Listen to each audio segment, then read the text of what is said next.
La unión de dos países tan distintos como Alemania y Sicilia, y separados uno de otro por toda la península italiana, presentaba una nueva serie de difíciles problemas políticos. En Sicilia la monarquía era hereditaria, en Alemania electiva. En Sicilia el rey había reconocido al papa como su señor feudal. En Alemania la pretensión del papa de ser el superior feudal del emperador era ardientemente rechazada. Entonces, era prerrogativa del arzobispo de Colonia la de coronar al emperador. Los reyes de Sicilia eran coronados por el arzobispo de Palermo. Si era profundamente desagradable para los sicilianos estar sometidos a un soberano alemán, era igualmente ofensivo para el orgullo alemán pensar que podía llegar un tiempo en que su rey prefiriese las palmeras y los naranjales de Palermo al clima templado de Aquisgrán o de Colonia, en que los asuntos del imperio pudiesen ser dirigidos por sarracenos o griegos, ingleses o eunucos, y los intereses alemanes fatalmente pospuestos a los de aquella isla lejana, que muchas de estas dificultades eran patentes a la fina inteligencia de Enrique VI, lo demuestran algunas proposiciones notables que hizo a los príncipes alemanes y al Papa Celestino III. Su plan consistía en que los príncipes y el Papa consintiesen en conferir a la dinastía de Hohenstaufen un derecho hereditario al trono alemán, y que el Papa coronase a su hijo de corta edad, Federico, como rey de los romanos. A cambio de estas concesiones, él haría otras, a los príncipes laicos de Alemania, que sus feudos fuesen hereditarios en la línea femenina y colateral, y a los prelados la renunciación del fas spoli, al Papa la concesión más importante de todas, el reconocimiento de que el imperio se poseería como un feudo del vicario de Cristo. El haber rechazado este plan atrevido, tanto los príncipes como el Papa, hizo definitivamente imposible el proyecto de una unión indisoluble de las coronas alemana y siciliana. El historiador se siente a la vez atraído y repelido por el hijo a la vez duro y astuto de Barbarroja, que sus contemporáneos consideraron como un erudito y que murió en 1197, después de solo 7 años de reinado, después de realizar muchas cosas buenas, junto con otras bajas y crueles, y que tanto por su ambición como por la novedad de sus expedientes parece pertenecer a la categoría de los políticos creadores. Pero lo que importa principalmente para comprender la trama de los acontecimientos no es tanto la conquista de Sicilia por Enrique y sus planes para la de Constantinopla, su reconciliación con los güelfos, la bajeza con que explotó el cautiverio de Ricardo I para obtener dinero y poder, ni que buscó la amistad del Papa y proyectó una cruzada, sino que murió joven, dejando un niño como sucesor. Durante la larga minoría de Federico II, la contextura política del mundo sufrió transformaciones profundas. Capítulo 20. Los movimientos intelectuales y monásticos. Mientras las cruzadas influían tan poderosamente en el comercio y en la política, otro cambio más profundo en sus efectos se producía en la vida intelectual de Occidente, de Europa. El siglo XII presenció un renacimiento de la inteligencia europea que, aunque más limitada en sus finalidades, puede compararse en energía y en poder creador con el gran ensanchamiento de horizontes que, en orden a las costumbres y a las tendencias, separa el mundo moderno del medieval. El estudio del derecho y de la medicina, de la lógica y de la teología recibió un nuevo poderoso impulso, a medida que las condiciones generales se estabilizaban, que viajar era más seguro y que las superfluidades de la vida podían obtenerse con más facilidad. La sed de conocimiento, que es uno de los apetitos primarios del hombre, comenzó a manifestarse de nuevo. Podía verse en los caminos a estudiantes, entre los que había desde muchachos de 10 años a hombres con el cabello gris, en viaje hacia los centros de enseñanza que gozaban de renombre por la presencia de maestros que sabían atraer a sus discípulos. Se formaron corporaciones de estudiantes en Bolonia, de maestros en París, que desarrollaron un cuerpo de normas y reglamentos para su gobierno. De tales asociaciones salió la universidad, institución que algunos escritores medievales no dudan en poner al nivel del imperio y del papado, como fuerza internacional creada por Dios para la dirección y el mejoramiento de la humanidad. Es paradójico que Italia, la sede del papado, haya sido el país más laico en la historia de Occidente, en contraste con las universidades del norte, que salieron de las escuelas catedrales y desarrollaron sus principales actividades en la esfera de la teología filosófica.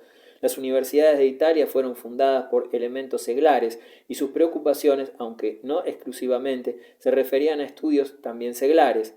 La antigua Universidad de Salerno era famosa por un cuerpo de enseñanzas de la medicina basada en los escritos de Hipócrates y de Galeno y en las últimas experiencias de la ciencia médica judía. Podemos sonreír ante la medicina medieval. Desconocía incluso la menor sombra de anatomía experimental. Se combinaba con la astrología, iba precedida de un cuidadoso estudio de los escritos de Aristóteles, pero representó el principal germen del que debía desarrollarse la ciencia del Renacimiento. Tampoco puede negarse por completo valor a la educación que dio al Dante sus profundos conocimientos y a Galileo su vocación astronómica que revolucionó la ciencia. Más importante en sus inmediatos resultados fue el renacimiento del derecho romano, aunque en Italia nunca había desaparecido por completo de esta enseñanza, renacimiento que empieza con la actividad pedagógica de Irnerio en los primeros años del siglo XII.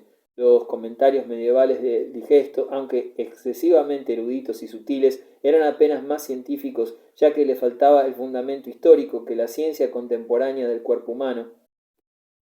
Sin embargo, de todas las influencias intelectuales que repercutieron en la política y en la sociedad de esta época, la jurisprudencia romana fue la más poderosa, no sólo por haber infundido sus principios a la ciencia del canonista en desarrollo creciente, no sólo por el mejoramiento que iba produciendo en las costumbres jurídicas de Alemania y de Francia, sino porque era un verdadero arsenal de máximas autocráticas. Los grandes juristas de Bolonia no sentían escrúpulos para aplicar a la magistratura del santo emperador romano las altas prerrogativas que los jurisconsultos del pasado habían atribuido a Diocleciano o a Constantino. En la lucha entre el imperio y el pontificado, los civilistas aplicaban el peso de su saber en apoyo de la causa imperial, y no había un soberano en Europa que no estuviese dispuesto en determinadas ocasiones a aquellas cómodas máximas relativas al poder absoluto que los eruditos doctores del derecho civil estaban siempre dispuestos a proporcionarles. Había con todo una importante limitación en la influencia de este imponente sistema de jurisprudencia. En Inglaterra, la formación de los abogados no se hacía en las universidades, en donde se enseñaba a la vez el derecho civil y el canónico, sino en escuelas profesionales, llamadas Inns of Court, que comenzaron en Londres en el reinado de los Eduardos. A esta circunstancia se debe el hecho de que el derecho común inglés, common law, no sólo conservó su existencia substantiva, sino que en general fue un factor que actuaba en el sentido de la libertad más que en el del absolutismo. La Universidad de Bolonia, que en el siglo XII sobresalió como escuela jurídica, era dirigida por un gremio de estudiantes que contrataban sus maestros, a los que a menudo no pagaban sus honorarios y que les reducía, según las palabras del doctor Rashdall, al más humillante grado de servidumbre. El profesor, continuó aquel, era multado si llegaba unos minutos tarde a sus clases, si las terminaba antes del tiempo fijado, si soslayaba un pasaje difícil o si no le alcanzaba el tiempo para explicar los fragmentos de textos legales proporcionados por la universidad. Un comité de estudiantes, los denunciatores doctorum, vigilaba su conducta e informaba a los lectores de sus irregularidades. Si el doctor se casaba, le era concedido graciosamente un día de vacación, pero ninguna luna de miel. Esta disciplina rígida y mezquina era algunas veces atenuada por la intervención de la ciudad. Se crearon cátedras asalariadas para profesores escogidos por la ciudad. Por ser pagadas con regularidad y suficientemente, acabaron por monopolizar la enseñanza. La universidad cívica se hizo popular en el ambiente seglar que dominaba en Italia, y a fines de la Edad Media eran pocos los estados italianos de cierta importancia que podían permitirse prescindir de ella. Muy distintos eran el carácter y la organización de la Gran Universidad de París, que proporcionó el modelo de las universidades del norte. Allí el estudio principal no era el derecho, sino la teología. La autoridad directora era el gremio, no el estudiante, sino de profesores, originada en la escuela catedral y continuando bajo la sombra de la catedral. La Universitas o gremio de los maestros de París fue tratada con desconfianza mucho tiempo como una sociedad ilegal que conspiraba para minar la autoridad del obispo, de su canciller y del capítulo. Justificaba en cierto modo esta sospecha la virulencia que fermentaba en la opinión, excitada por la dialéctica libre e inflamada de Pedro Abelardo, el gran maestro bretón, 1079-1142, que consolidó la fama y popularidad de París como centro del pensamiento y de la investigación. En verdad, sin embargo, la Iglesia ortodoxa poco tenía que temer en esta época las especulaciones de los filósofos académicos. La voz de un hereje aislado fue pronto silenciada durante la vida de San Bernardo. se obligó a Abelardo a retractarse y a recluirse en un monasterio, y cuando a mediados del siglo XIII las obras de Aristóteles fueron hechas accesibles al estudio de Occidente mediante traducciones latinas de los manuscritos árabes legadas por la Escuela de Traductores de Toledo, esa mole inmensa de la ciencia y del pensamiento antiguo fue puesta de acuerdo con la fe católica de modo cuidadoso y mediante confirmación de la autoridad, después de un largo proceso de gimnasia devota y laboriosa. Oxford procede de París y Cambridge de Oxford.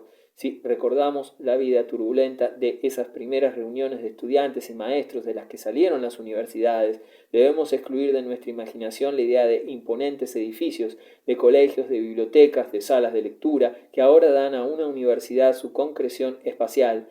El estudiante del siglo II era como el cruzado, un peregrino que viajaba sin demoras y siempre en busca del sacro grial del conocimiento. Como no había ventajas que lo encadenasen a ningún lugar determinado y la enseñanza era oral y el latín el idioma común del eclesiástico y de los discípulos y del hombre de estudio, en todo el mundo occidental los maestros y discípulos migraban fácilmente de ciudad en ciudad y de país en país. A veces viajaban solos, otras en pequeños grupos y algunas obedeciendo órdenes de un soberano o en un movimiento de protesta o indignación, como cuando los sindicatos modernos se declararan en huelga contra un patrono, se trasladaban a otro sitio en grandes masas. No era raro que semejante migración diese el núcleo de una nueva universidad. Tal parece haber sido el caso de Oxford, aunque no hay pruebas absolutamente seguras. Sabemos que en 1167-1168 un gran número de maestros y de discípulos ingleses fueron llamados de París por orden del rey Enrique II, como resultado de sus querellas contra el rey de Francia, y parece seguro que cuando más tarde, en 1185, Giraldo Cambrensis leyó su topografía ibérnica en Oxford, ya existía en la ciudad aquel cuerpo organizado de maestros que es el signo de un studium generale o universidad. No está comprobado directamente que los maestros y escolares que regresaron a Inglaterra de París se estableciesen en Oxford, aunque es probable que lo hicieran y que la íntima y notable semejanza en la organización de las universidades de Oxford y de París se debiese a aquella causa. Oxford, como París, se hallaba bajo la inspección de un canciller obispo. Como París estuvo organizado originariamente en 4 naciones, con 4 censores, y con el tiempo desarrolló, lo mismo que París, un sistema de colegios residenciales. Ambas universidades eran preeminentes en la filosofía escolástica y un gran foco de atracción para estudiantes de toda Europa. Comparadas con esos dos gigantes de la vida intelectual de Europa en la Edad Media, Cambridge, fundada por una secesión de Oxford en 1209, y hasta Orleans y Montpellier, la primera renombrada por sus estudios jurídicos y la segunda por los de medicina, eran de importancia secundaria. En el mundo antiguo, la cultura y el nacimiento aristocrático iban unidos. Fue la gran desgracia de Europa en la Edad Media que estas dos altas cualidades del hombre se disociaran fuertemente. La función del caballero era luchar y cazar, el deber del clérigo era orar y aprender. Las universidades medievales no se crearon para civilizar a las fieras aristocracias en cuyas manos se había confiado la dirección de los negocios de Europa, como consecuencia de las invasiones bárbaras. Más bien, fueron el resultado de un espontáneo movimiento popular llevado a cabo con la protección y bajo la dirección de la Iglesia, y en parte como respuesta a la creciente necesidad de médicos, abogados y clerecía educada, con aquel hormiguero clerical, con aquellas animadas discusiones acerca de los reales y los nominales, de los universales y los particulares. Los nobles que batallaban y cazaban poco tenían en común. Los estudiantes que en multitudes llegaban a las universidades procedían, como siempre, en su mayor parte de las clases medias o bajas de la sociedad. El pobre y ambicioso veía en aquellas una carrera abierta libremente al talento, pero ¿cuántos persistían hasta el final de la larga carrera de 5 o 6 años que se necesitaba para graduarse en arte, o de 12 o 15 para hacerlo en teología? Los maestros en arte y los doctores en divinidad fracasados de la Europa medieval deben haber sido tan numerosos como los bachilleres en arte fracasados de la Universidad de Calcuta. Como con todo, algo se ganaba, un tenue nivel de cultura, unos conocimientos superficiales de latín y de lógica se difundieron ampliamente.